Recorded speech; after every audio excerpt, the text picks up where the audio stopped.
Bismillahirrahmanirrahim. Assalamualaikum warahmatullahi wabarakatuh. Sebelumnya perkenalkan, nama saya Agung Wibowo dari kelas Perbankan Syariah 4C dan NIM saya 205231104, Fakultas Ekonomi dan Bisnis Islam, Universitas Islam Negeri Raden Mas Said, Surakarta. Dalam video kali ini saya ingin sedikit menjelaskan materi mengenai investasi. Tujuan dibuatnya video ini yaitu untuk menambah pengetahuan serta wawasan dari saya pribadi dan juga teman-teman semua. Sebenarnya apa sih investasi? Atau penukaran uang dengan bentuk kekayaan lain selama periode tertentu. Diharapkan dapat memperoleh penghasilan yang lebih dan meningkatkan nilai investasi. Terus juga penundaan konsumsi dari masa sekarang untuk masa yang akan datang, yang di dalam prosesnya mengandung risiko. Untuk itu dibutuhkan kompensasi atas penundaan tersebut dalam bentuk keuntungan.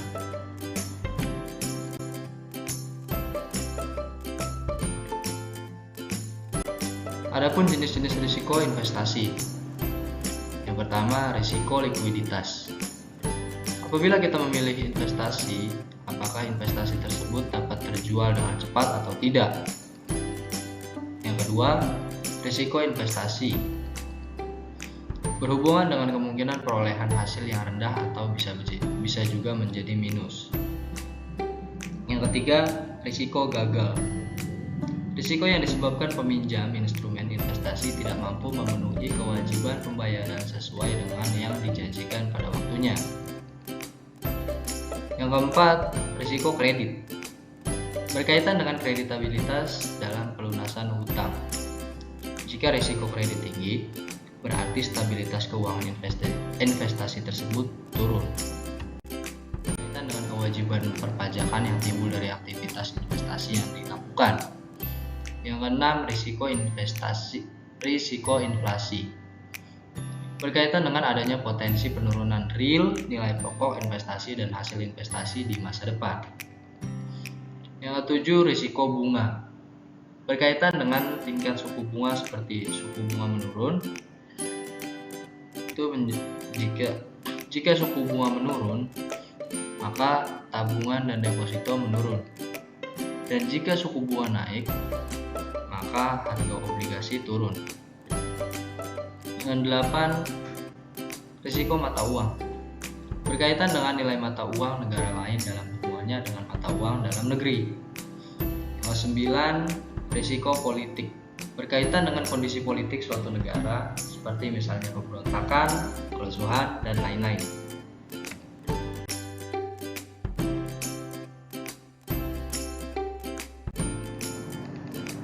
Lalu yang 10, risiko pasar.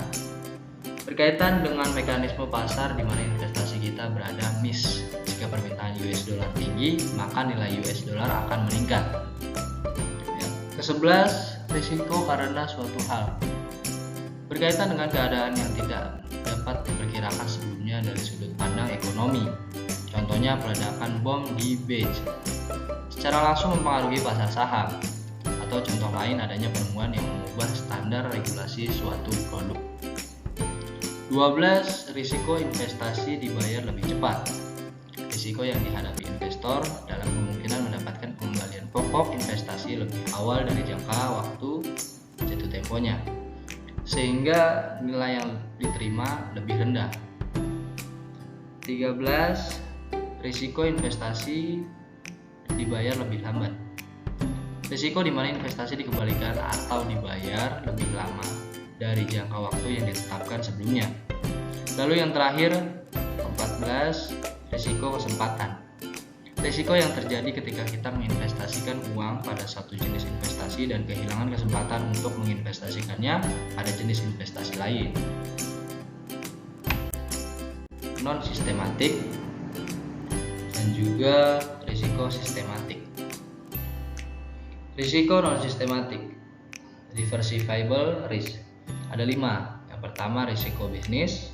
Yang kedua, risiko finansial. Yang ketiga, risiko likuiditas. Yang keempat, risiko cedera janji. Dan yang kelima, risiko negara. Lalu risiko sistematik, non-diversifiable risk. Ada 4. Yang pertama risiko tingkat, yang kedua risiko nilai tukar suku bunga, yang ketiga risiko pasar, dan yang keempat risiko inflasi.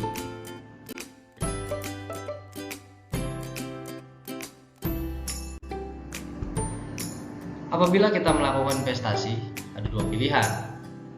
Yang pertama, investasi secara periodik atau investasi sekali saja.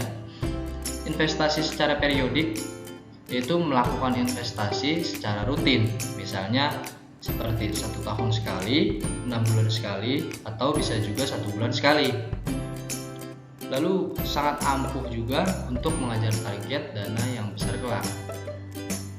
Terus tidak perlu memiliki jumlah dana yang besar pada saat ini, tetapi cukup menyisihkan sebagian kecil penghasilan untuk diinvestasikan ke dalam sebuah produk investasi tersebut.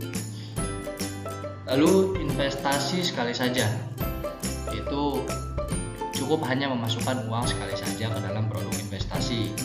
Misalnya deposito diendapkan selama 10 tahun. Setiap tahunnya akan memperoleh bunga yang bisa ditambahkan ke uang pokok. Kemudian didepositokan lagi uang tersebut, sehingga membuat bunganya makin lama makin besar. Tetapi selama itu kita tidak pernah menyentuhnya.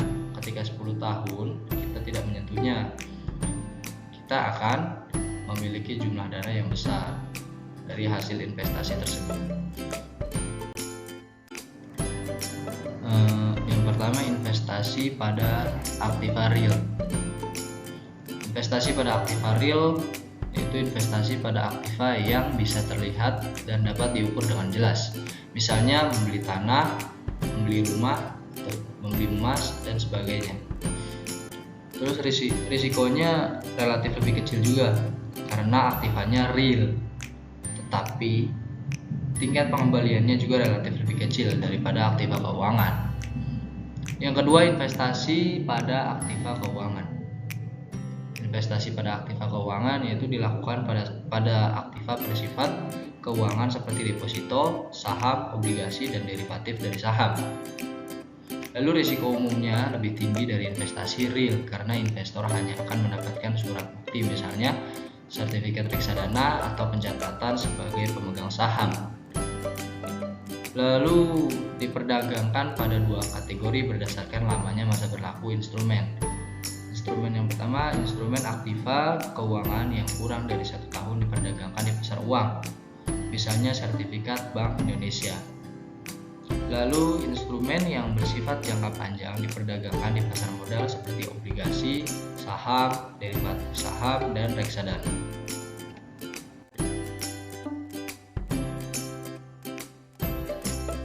Nyata, yaitu bisa emas, berlian, dan juga properti.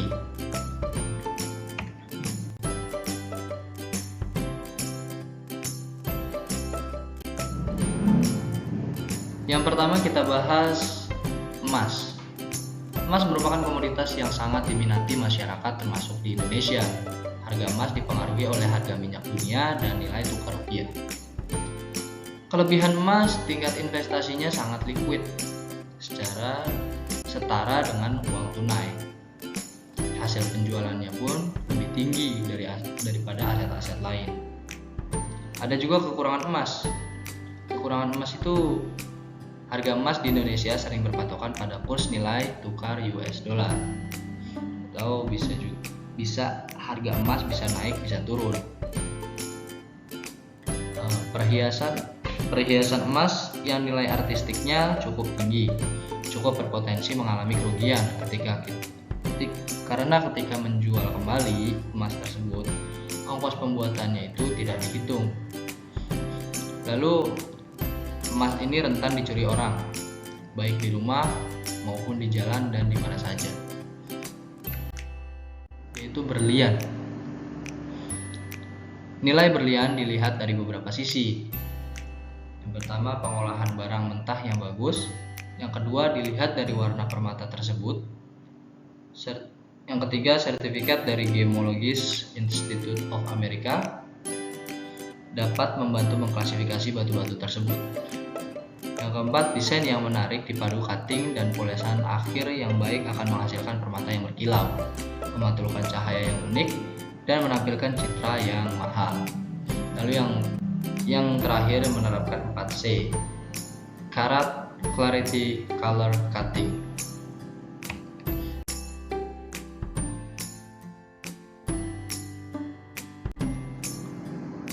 Lalu yang terakhir atau yang ketiga itu properti.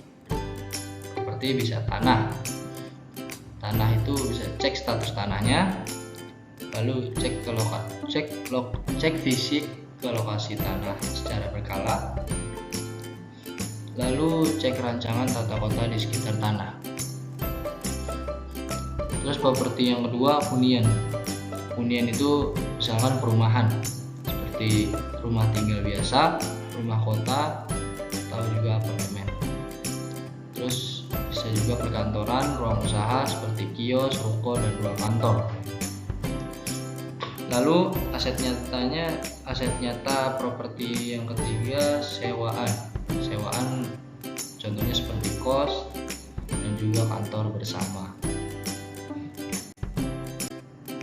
Kurang lebihnya mohon maaf. Wabillahi taufiq wal hidayah. Wassalamualaikum warahmatullahi wabarakatuh.